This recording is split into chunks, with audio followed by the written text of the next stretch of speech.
A'udhu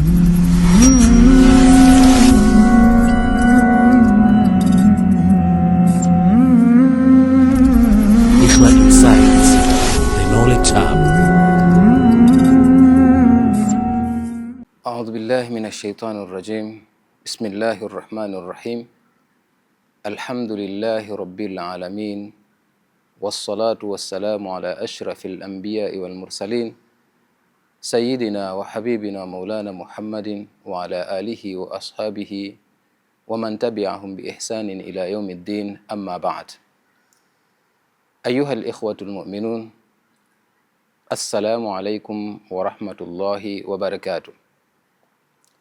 Akhukum fil Islam, Sheikh Idrisa Omar Hamad. Mimi ni ndugu yenu katika Uislamu. Jina langu naitwa Idrisa Omar Hamad. Leo ni mara ya kwanza tunaanza katika barnamaji yetu na kipindi chetu kinachohusiana na talaka katika Uislamu. Kipindi hichi kitakuwepo insha Allah mnamo siku ya Jumanne na Jumatano na Alhamis biidhnillahi ta'ala. Ndugu zangu Waislamu, talaka katika Uislamu imechukua nafasi kubwa, kwani somo la ndoa katika Uislamu limechukua nafasi kubwa, hasa katika kitabu cha Allah subhanahu wa ta'ala, pia katika sunna za Mtume sallallahu alayhi wasallam. Na hii ni kutilia umuhimu na kujua umuhimu wa ndoa katika Uislamu na umuhimu wa maisha ya ndoa ndani ya Uislamu. Kipindi chetu kinachohusiana na talaka kitachukua nafasi mbili. Kwanza, kuitambua talaka na ipi dalili ya talaka na ni ipi hukumu ya talaka katika Uislamu. Wanachuoni katika kuitambulisha talaka wamesema huwa hallu rabitatu zawaj wa qat'u al-ilaqati az-zawjiyya bilafdhi at-talaq au nahwihi min az-zawj au min al-qadhi binaan ala talabi az-zawja. Talaka ni kufungua kifungo cha ndoa, ni kuondoa kifungo cha ndoa, kukata mahusiano na mafungamano ya ndoa kwa tamko la talaka au mfano wa tamko la talaka. Neno hili minazauj litoke kwa mume mwenyewe, au minal qadhi bina ala talabi zauja, au tamko hili litoke kwa kadhi kwa ombi linalotokana na mke mwenyewe. Kwa maana taarifu waliotuletea wanawachuoni inatueleza ya kwamba haiwezi kusihi talaka isipokuwa talaka iwe inatoka kwa mume mwenyewe, au talaka itoke kwa kadhi kwa ombi linalotokana na mke mwenyewe. Dalili katika kufaa talaka katika Uislamu imekuja katika Qur'ani, sunna za Mtume sallallahu alayhi wasallam, lakini ijma' pia kiakili. Dalili za kufaa talaka katika Uislamu katika Qur'ani ni nyingi. Miongoni mwake kuna aya katika suratul Baqara, aya ya 229. Allah subhanahu wa ta'ala anasema at-talaqu marratani fa imsakum bima'rufin au tasrih biihsani. Talaka ni mara mbili. Talaka ni mara mbili. Ima mme amshike mkewe kwa wema baada ya talaka hizi mbili, au amuache kwa wema. Pia imekuja katika suratu Talaq, Allah subhanahu wa ta'ala anasema katika suratu Talaq aya ya kwanza, ya ayuha nabiyyu idha talaqtumun nisaa fatalliquhunna liiddatihinna, ewe mtume mtukufu wa daraja, pindi mtakapokuwaacha wanawake, waacheni wanawake kwa nyakati zao maalum. Pia katika suratul Baqara aya ya 236 anasema Allah subhanahu wa ta'ala, la junaha alaykum in talaqtumun nisa, hakuna kosa juu yenu nyinyi wanaume pindi mtakapowaacha wanawake, mala mtamassuhunna, muda ambao hamjawagusa wanawake hao. Katika sunna za mtume sallallahu alayhi wasallam kuonesha kufaa kwa talaka katika Uislamu, tunayo kauli ambayo ameitoa Imam Abu Daud, ameipokea kutoka kwa Ibn Abbas na Ibn Umar na Umar ibn al-Khattab, anna Rasulullah sallallahu alayhi wasallam, hakika ya mtume rehma za Allah ziwe juu yake na amani, talaqa Hafsa, alimuacha mke wake Hafsa, thumma raja'aha, kisha akamrejea. Hadithi hii inatuonesha mtume sallallahu alayhi wasallam akitenda tendo la kutoa talaka, kumuacha mkewe anayeitwa Hafsa, na kitendo ambacho anakifanya mtume tadullu ala jawazi, kinajulisha juu ya kufaa. Hadithi pia ambayo imetoka kwa Abdullah ibn Umar radhiyallahu anhuma, anatuambia Abdullah ibn Umar annahu talaqa imra'atahu wa hiya haidh, yeye Ibn Umar alimuacha mkewe hali ya kuwa mke wake yupo katika hedhi, ala ahdi rasulillahi sallallahu alayhi wasallam, katika kipindi cha mtume rehma za Allah ziwe juu yake na amani. Fasaala Umar ibn al-Khattab radhiyallahu anhu Rasulullah sallallahu alayhi wasallam an dhalik, akauliza Umar ibn al-Khattab kumuuliza mtume rehma za Allah ziwe juu yake na amani kuhusiana na tendo alilolifanya mwanawe Ibn Umar juu ya kumwacha mkewe akiwa katika eda zake. Faqala Rasulullah sallallahu alayhi wasallam, akasema mtume rehma za Allah ziwe juu yake na amani, murhu falyuraji'aha, muamrishe mwanao amrejee mkewe. Mtume sallallahu alayhi wasallam anamuamrisha Umar aende akamuamrishe mwanawe amrejee mkewe, kisha akamwambia thumma liyumsikha, kisha akae naye hatta tathur, mpaka aingie katika tahara, thumma tahidh thumma tathur, kisha aingie katika hedhi kisha ataharike, thumma insha amsaka ba'du, kisha akitaka atabakia naye, wa insha talaqa, na akitaka ampe talaka qabla an yamassa, kabla hajamgusa. Fatilka al-iddatu allati amara Allahu an tutlaqa laha an-nisa, hizi ndizo nyakati ambazo ameamrisha Allah subhanahu wa ta'ala waachwe katika nyakati hizo wanawake. Ndugu zangu Waislamu, tukiangalia aya zilizosomwa na hadithi tulizowahi kuzipita, zenyewe zinatujulisha kwa uwazi wake juu ya kufaa talaka, au jambo la talaka ni jambo ambalo limeruhusiwa katika Uislamu kiujumla. Fala ahadun yumkinuhu al-inkar, hakuna yoyote ambaye inamwezekania yeye kupinga, ala hadha al-amri, juu ya jambo hili, maadama dairatun wa madhkuratun fi usuli sharia kulliha, maadamu lipo linazunguka na limetajwa katika misingi ya sheria yote. Hivyo ndugu zangu Waislamu, talaka ipo katika Uislamu. Uislamu umetujuzishia talaka na Uislamu ukatuwekea talaka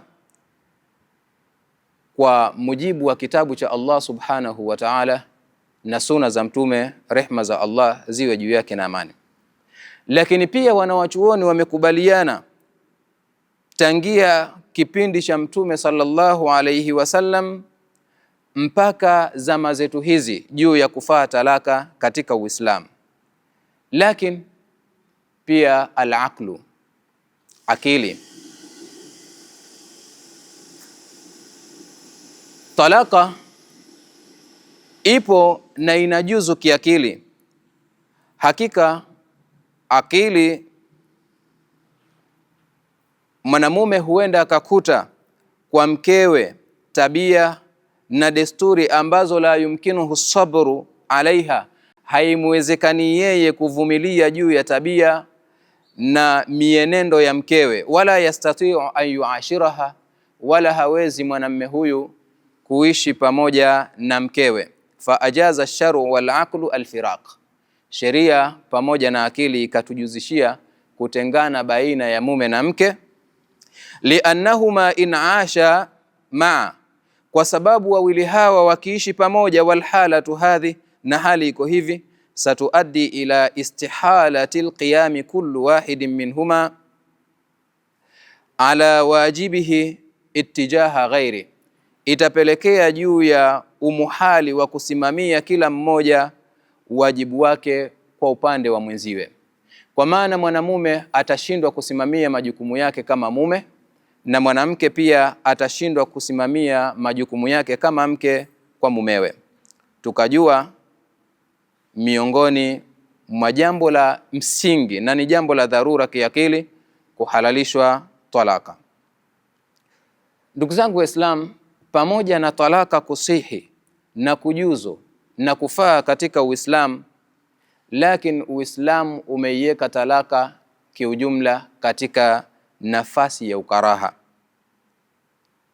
Talaka katika Uislamu ni karaha. Maulama wanasema, i'lam ayyuhal muslim, tambua ewe Muislam, annahu ma'a jawazi talaq fil Islam, ya kwamba pamoja na kufaa talaka katika Uislamu, fa innahu naffara minhu wa ja'alahu abghadhul halal ila Allah azza wa jalla, hakika Uislamu umeikataa talaka na ukaifanya talaka si jambo zuri, na Uislamu ukaifanya talaka kuwa ni halali ambayo inachukiza zaidi kwa Allah subhanahu wa ta'ala.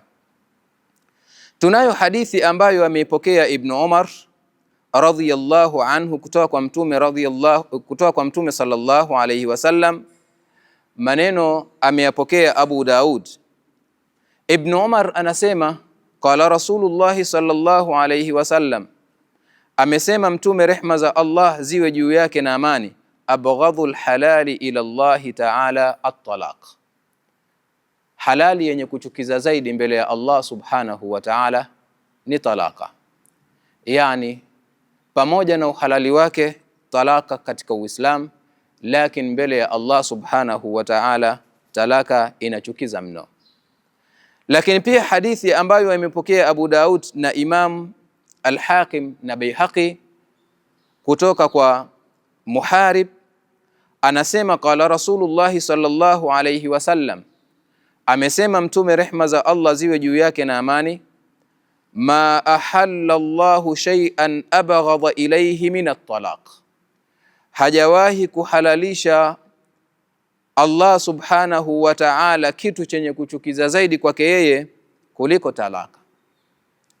Na hadithi ambayo ameipokea Thauban, anasema qala Rasulullah sallallahu alayhi wasallam, amesema Mtume, rehma za Allah ziwe juu yake na amani, ayyuma mra'atin sa'alat zawjaha at-talaq, mwanamke yoyote ambaye amemuomba mumewe talaka, fi ghairi ma ba'sin, bila ya tatizo.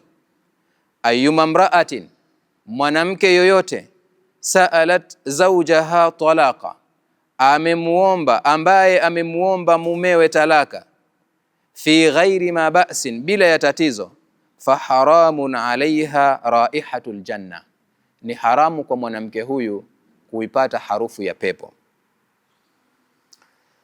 Hadithi tulizokuwa nazo zenyewe kwa tamko lake zinatujulisha juu ya ukaraha wa talaka, kwa sababu talaka pamoja na kuwa kwake Allah subhanahu wa ta'ala ametuhalalishia na akaondosha dhambi kwa ajili ya maslahi ya waja, lakini talaka yenyewe abghadhul ashya, ni kitu chenye kuchukiza zaidi mbele ya Allah, lima fihi min qat'il waslat wal ika'il adawa, kwa sababu ndani yake kuna kukata kile ambacho Allah amekiamrisha kiungwe, lakini pia talaka ni kitu chenye kuingiza uadui na kitu chochote chenye kuingiza uadui katika Uislamu au baina ya Waislamu, kitu hichi amekiharamisha, amekikataza Allah subhanahu wa ta'ala.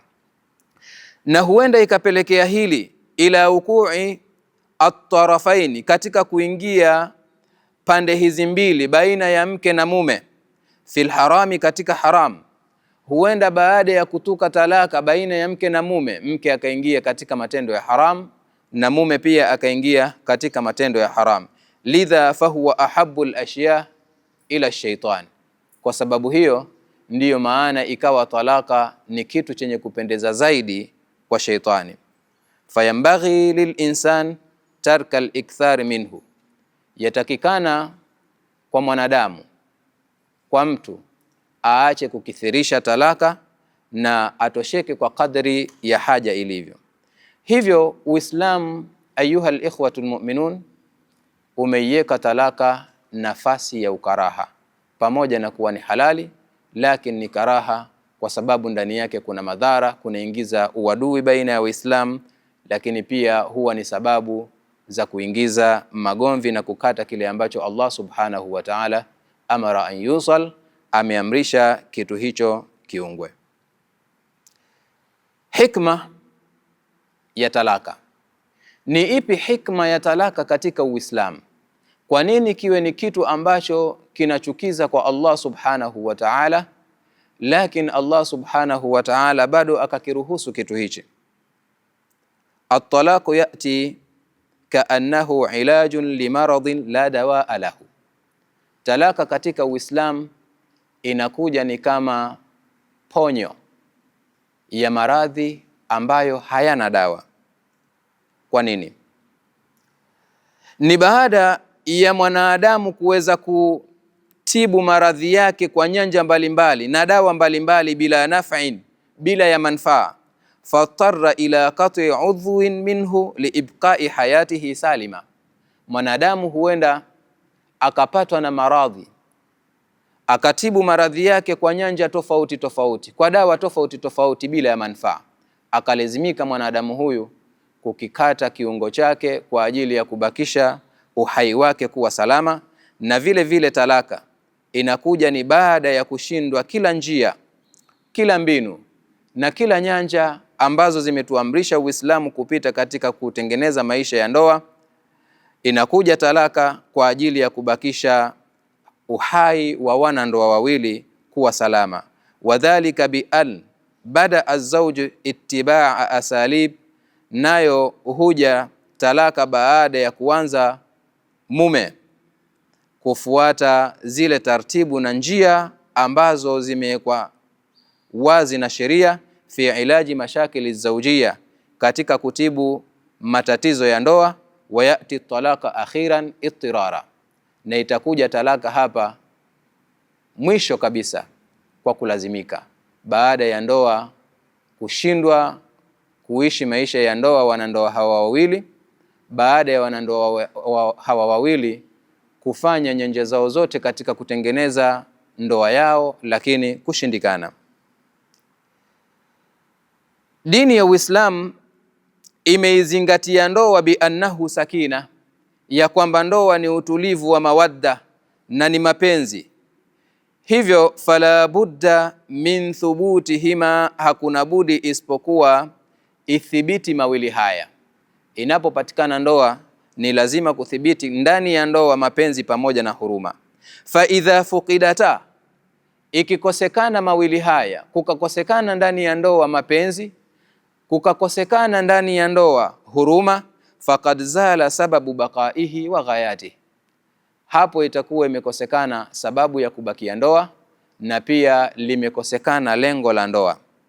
Na katika ndoa mara nyingi huenda ikabadilika na kuharibika hali ya wanandoa wawili, fayakunu baqauhuma ma'a mafsadatu mahdha, ikaje ikatuthibitikia kwamba kubakia wanandoa wawili wakiwa pamoja ni ufisadi uliokuwa wazi.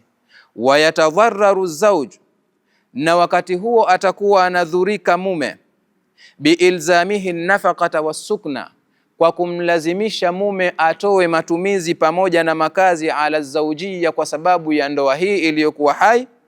Watatadhararu almar'a, na kudhurika mwanamke, bihabsiha fi an-nikah, kwa kuweza kumzuia mwanamke huyu katika ndoa, ma'su'il muashara, pamoja na maisha yaliyokuwa mabaya pamoja na mumewe. Wanizaa alladhi la yanqati, na mizozo ambayo haikatiki baina ya wanandoa wawili hawa, pamoja na kuto kupatikana faida. Hii ikawa ni hikma Uislamu ukatuletea ndoa, ukatuletea talaka kwa ajili ya kuikata ndoa ambayo imeshindikana, kuitengeneza ndoa hii, kuthibitisha mapenzi pamoja na huruma ambayo ndiyo lengo la kupatikana kwa hii ndoa. Hikma katika Uislamu umetuwekea utatuzi wa kumaliza migogoro, utatuzi wa kumaliza matatizo pamoja na madhara ambayo yanaweza yakapatikana kwa kubakia ndoa hii, allati qad tuaddi ila fuqdani hayati ahadihima, matatizo ambayo yanaweza yakapelekea kukosekana uhai wa mmoja wa wanandoa hawa wawili, ikiwa tutaibakiza ndoa hii kuwa hai, au kilaihima, au kukosekana uhai wa wote wawili. Sheria au Uislamu ukatuwekea sheria ya kuweza kumwacha mwanamke na kumpa talaka kwa ajili ya kuondosha madhara haya. Ndugu zangu Waislamu, hii ndiyo hikma ambayo imetupelekea Uislamu kutuwekea talaka. Lengo lake ni pale ndoa ambapo imeshindikana katika kuthibitisha kile ambacho ndoa imejengwa kwacho, ambacho ni mapenzi pamoja na huruma, lakini pia kuthibiti katika ndoa hii kuwepo kwa uharibifu pamoja na madhara na kushindikana kutengeneza haya. Uislamu ukatuwekea talaka ili kuondoa matatizo haya yasije yakawa makubwa baina ya wanandoa wawili mpaka kukosekana uhai wa mmoja katika wanandoa hawa wawili au wote wawili. Kwa nini Uislamu umempa nafasi ya talaka mwanamume peke yake? Kwa nini Uislamu haujampa nafasi ya talaka mwanamke pia na yeye akawa anaweza kuacha? Ikiwa mtu atajiuliza swali hili, kwa nini mwanamume amepewa talaka, nafasi ya kuweza kutoa talaka kinyume na mwanamume na mwanamke? Wanawachuoni wamelijibu hili kwa kusema, annama ala rajuli, yale ambayo ni wajibu kwa mwanamume, min nafaqati almaliya, kutokana na gharama na matumizi ya kimali, min as-sadaq, mahari, wa nafaqati al-idda, na matumizi ambayo anatakiwa mwanamume kuyatoa kumpa mkewe akiwa katika eda, wa nafaqati al-aulad, lakini pia matumizi ya watoto, allati tajibu alayhi, ambayo ni wajibu kwa mwanamume, baada al-firaq, baada ya kuachana na mkewe. Wakadha al-ma'nawiyya, vile vile gharama za kimaanawi, kafiraqi al-aulad, kama maumivu anayoyapata mwanamume kwa kutengana na watoto wake, wal inshighali bali, na kushughulika moyo wa mume juu ya watoto wake, wa sadaqi imra'atin ukhra, na mwanamume kulazimika kutoa mahari ya kumpata mwanamke mwingine, wama ashbaha dhalika, na yanayofanana na hayo, walqalaq walkhawfi anha, na hofu lakini wasiwasi juu ya haya, kana min alaghlabiyya an taj'ala lirrajuli alanat watuada, imekuwa kwa aghlab yote haya yamfanye mwanamume awe na utulivu na upole, watarawi, na utaratibu, wa muraati fi awaqibil umur, lakini kuwa na hadhari katika kuchunga mwisho wa mambo haya. Wakadha, vile vile wanawachuoni wakaeleza, anna almar'ata, ya kwamba mwanamke, sari'atul ghadab, ni mwepesi wa kukasirika, sari'atul infial, ni mwepesi wa kuripuka na kubadilika, sari'atut ta'athur, ni mwepesi wa kuathirika, wa min adati nisa'i sayrun wara al-awatif, lakini katika desturi za wanawake ni kutembea kwa mujibu wa hisia walizokuwa nazo. Kathirul inkhida', wanawake ni wingi wa kuhadaika, ni wingi wa kudanganyika. Mimma ja'ala ash-shari'ata al-gharra, yote hayo ni miongoni mwa mambo ambayo imefanya sheria tukufu azauj kumpa mume na kumfanya mume tastaqilu bitalaq, kuwa yeye ndiye anayehusika tu kutoa talaka, duna zauja, kinyume na mke. Hivyo mume kutokana na haya ambayo anapambana nayo, wajibu wake wa kutoa mahari kumpa mkewe wakati anataka kuoa, lakini matumizi ambayo yanamlazimu yeye kuyatoa matumizi haya wakati amempa talaka mkewe akiwa katika idda. Kama tunavyojua, Uislamu unamlazimisha mwanamme kutoa matumizi ya mtalaka wake muda ambao mtalaka huyu atakuwa yupo katika eda mpaka itakapomalizika eda hiyo. Lakini pia matumizi ambayo analazimika mwanamume kuyatoa matumizi haya kuwapa watoto wake, yote haya ni baada ya kutokea mtengano baina ya mume pamoja na mke.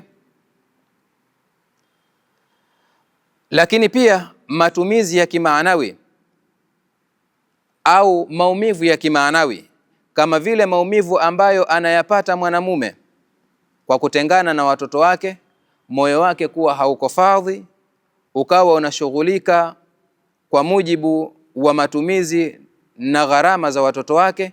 Lakini pia mahari ambayo analazimika mwanamume kuyatoa kwa ajili ya kupata mke mwingine.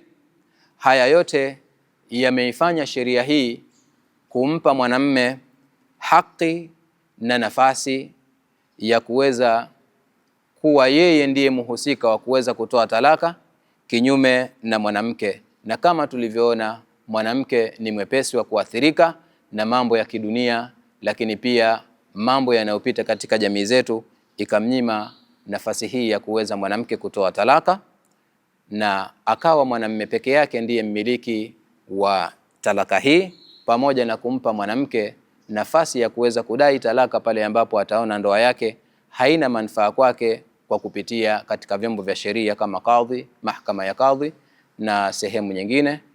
Hivyo Uislamu haujadhulumu katika kuiangalia nafasi ya mwanamke na nafasi ya mwanamume katika kuigawa hii talaka. Wa ila huna, wassalamu alaikum wal afwa minkum.